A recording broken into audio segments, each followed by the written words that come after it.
120 సంవత్సరాలు దేవుడు మాట్లాడుతూనే వచ్చారు.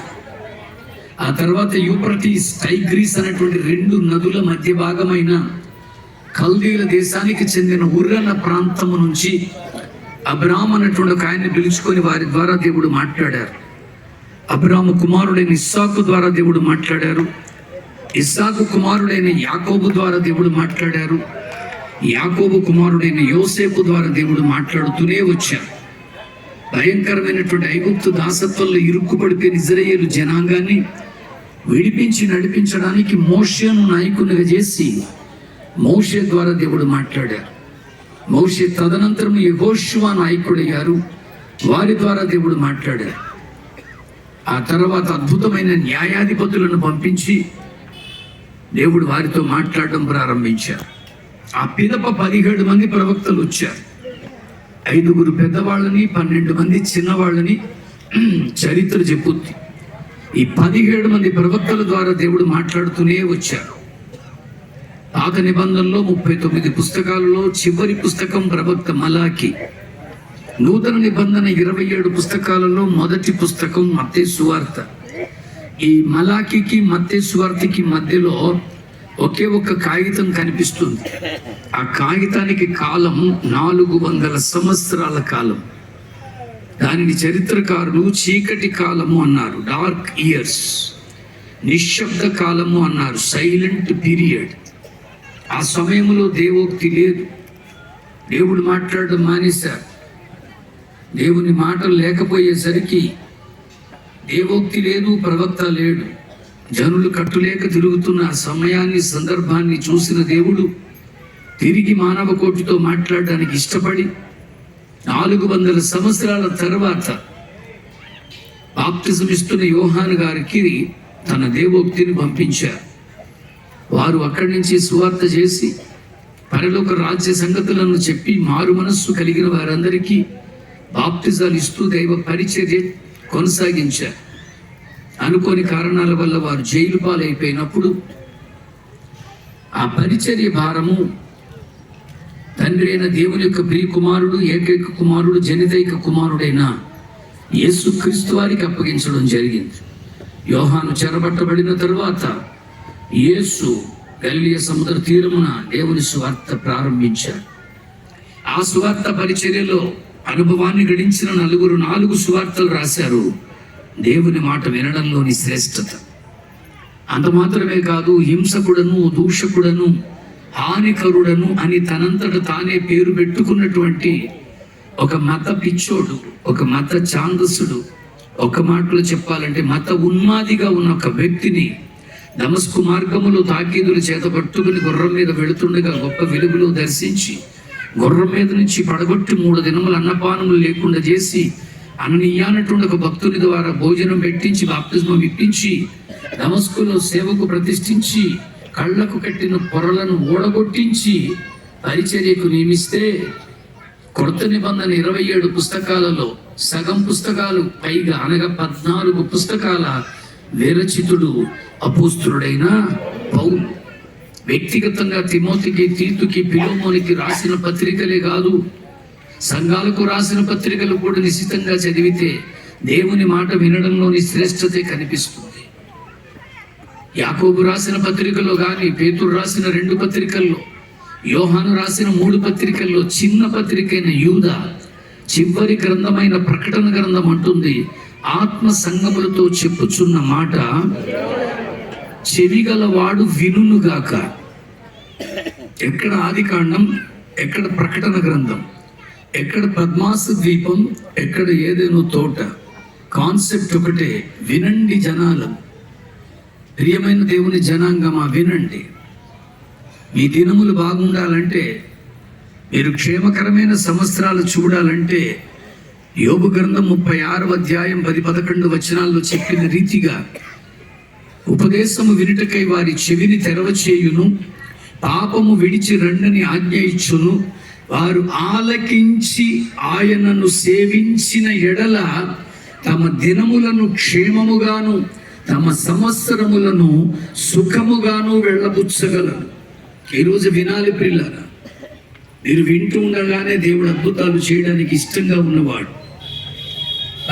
ఆ ప్రాంతానికి పౌలు గారు వెళ్ళారు. యాదృచ్ఛికంగా ఆయన వెళుతూ ఉండగా అక్కడ ఉన్నటువంటి సందర్భంలో ఆయన వాక్యం అందించడం ప్రారంభించారు. ఆ సమయంలో రాయబడిన మాట 14వ అధ్యాయము 7వ వచనం నుంచి చదువుతున్నాను. లుస్త్రలో బలహీన పాదములు గల ఒకడు ఉండెను. అతడు పుట్టినది మొదలుకొని కుంటివాడే, ఎన్నడూ నడువలేక కూర్చుండి ఉండేవాడు. లుస్త్ర అనే ప్రాంతానికి అపోస్తులుడైనటువంటి పౌలు గారు వెళ్ళిన సందర్భంలో వారు వాక్యాన్ని అందిస్తున్నటువంటి ఆ సమయంలో జరిగిందండి. ఏం జరిగిందంటే, బలహీన పాదములు కలిగిన ఒక బాలుడు ఉన్నాడు. వాడు పుట్టినది మొదలుకొని కుంటివాడై ఎన్నడూ నడవలేక కూర్చొని ఉన్న స్థితిలో ఉన్నాడు. అలాంటి స్థితిలో ఉన్నటువంటి అతడు పౌలు మాటలాడుట వినెను. ఈ రాత్రి కూడా చాలా మంది కుదేలైపోయిన స్థితిలో వింటున్నారు. శ్రమలను బట్టి, పరిస్థితులను బట్టి కృంగిపోయిన వారు ఇక్కడ ఉండి ఉండొచ్చు.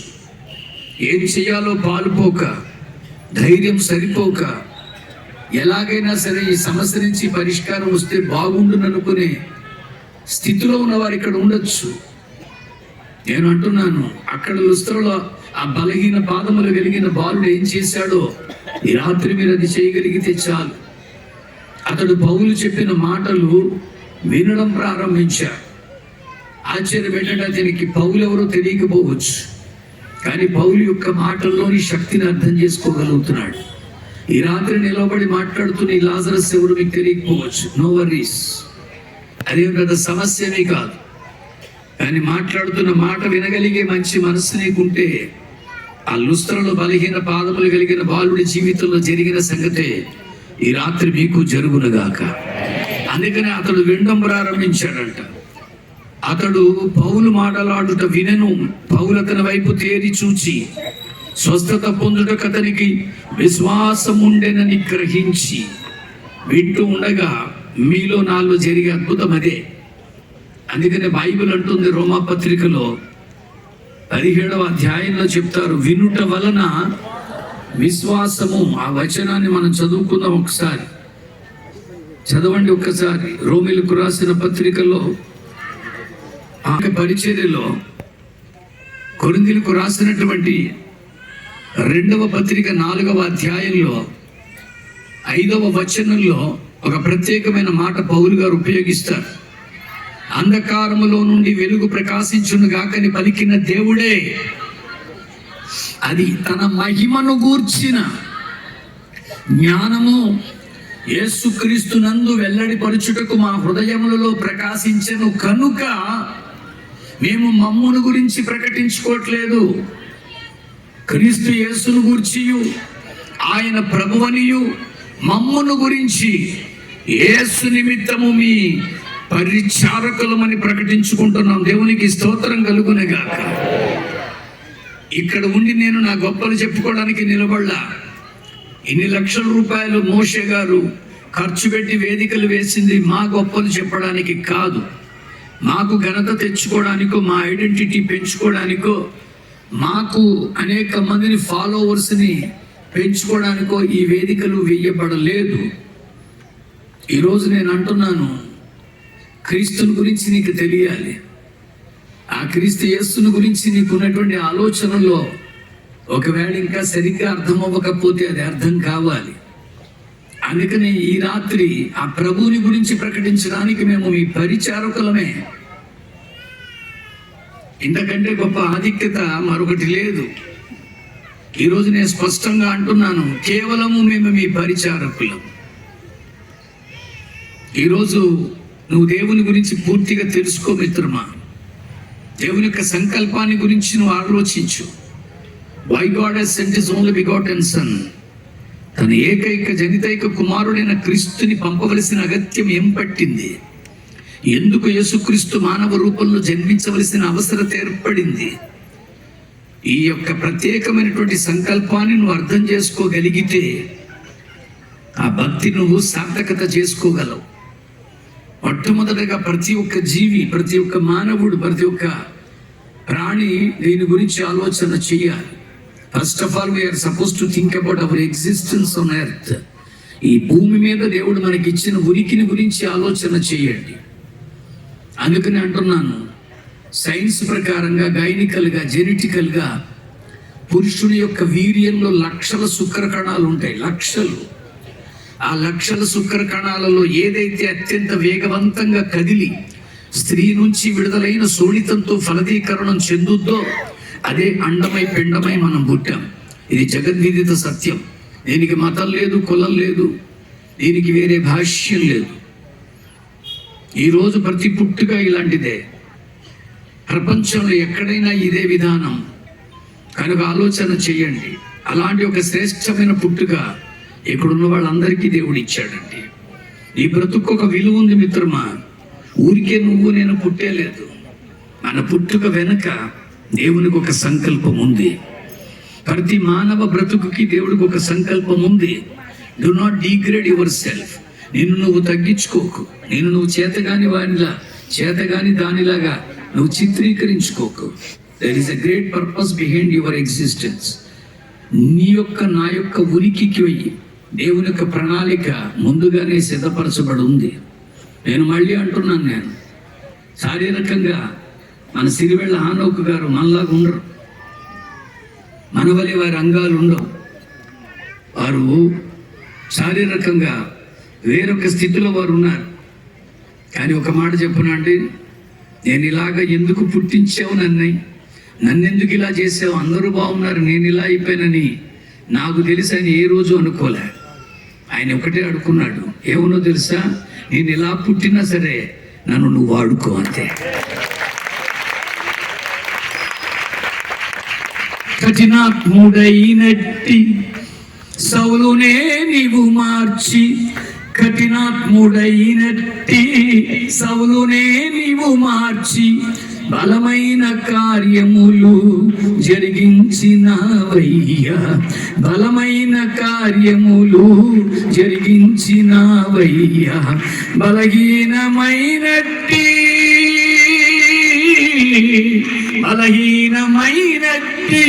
మంటి ఘటమును దేవా, బలహీనమైనట్టి మంటి ఘటమును దేవా, బలమిచ్చి నీ పనిలో వాడుకోవయ్యా, బలమిచ్చి నీ పనిలో వాడుకోవయ్యా, వాడుకోవయ్యా, వాడుకోని గణనామము చాటుకోవయ్యా, వాడుకో నా స్వామి, వాడుకోవయ్యా. యెహూదు గిద్యోను బలహీనులే స్వామి, యెహూదు గిద్యోను బలహీనులే స్వామి, వారితో సూరకార్యం జరిగించినవయ్యా, వారితో సూరకార్యం జరిగించినవయ్యా. బలహీనమైనట్టి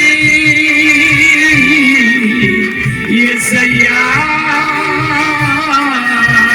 బలహీనమైనట్టి మంటి ఘటమును దేవా, బలమిచ్చి నీ పనిలో వాడుకోవయ్యా, బలమిచ్చి నీ పనిలో. శారీరకంగా మనలాగా ఉండడం ఆయన గురించి మాట్లాడితే మనం ఏమంటామండి, నీకు సిరివెళ్ళానో గారు తెలుసు కదా అంటే వెంటనే మాట ఏంటి, కొట్టుకుంటాడు, వెంటనే అనేస్తాం. కొట్టుకుంటాడు కానీ ప్రభు పరిచయలో తిట్టుకుంటాడండి. దేవునికి స్తోత్రం కలుగుతాడు. తన పుట్టుకకు ఒక విలువ ఉందని గుర్తించగలిగారు వారు. ఈ రాత్రిని మీతో అంటున్నాను నేను, మీ పుట్టుకు కూడా ఒక విలువ ఉందండి. A great purpose of God. మీరు నేను దేవుని యొక్క అద్భుతమైన సంకల్పాలము. ఆ సంకల్పాన్ని నువ్వు అర్థం చేసుకో. 12 గోత్రాలను ఏకఛత్రాధిపత్యంలో పరిపాలించిన మహారాజు ఒక సందర్భంలో దావీదు అంటాడు, నీవు నన్ను కలుగజేసిన విధమును చూడగా నాకు భయమును ఆశ్చర్యమును కలుగుచున్నవి. ఈరోజు మన పుట్టుక అలాంటిది. అందుకని గుర్తించండి ఆ పుట్టుక గురించి. కుంటోడని పక్కన పడున్నాడని చాలా మంది కామెంట్స్ చేస్తున్నారు. ఈ అబ్బాయిని చాలా మంది అతన్ని నిరాశలోకి తీసుకెళ్లే వాళ్ళు ఉన్నారు. చాలా మంది అతనితో రే నువ్వేమి ఎందుకు పనికిరాని వాడవరా అన్న కామెంట్స్ కూడా చేసి ఉండొచ్చు.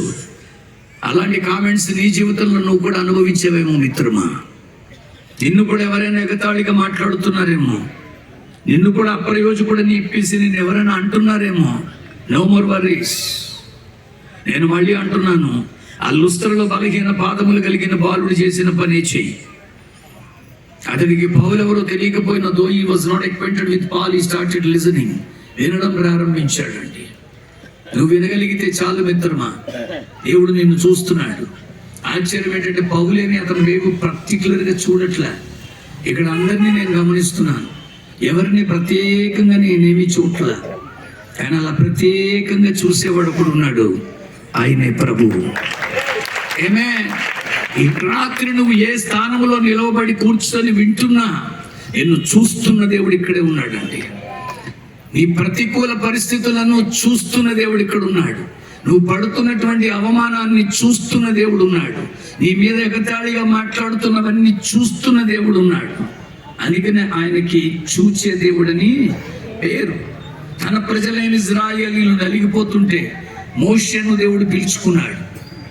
మోషేను దేవుడు పిలుచుకున్నాడండి. పిలుచుకొని మోషేతో ఒక మాట అంటున్నారు, ఒక మాట చెబుతున్నారు.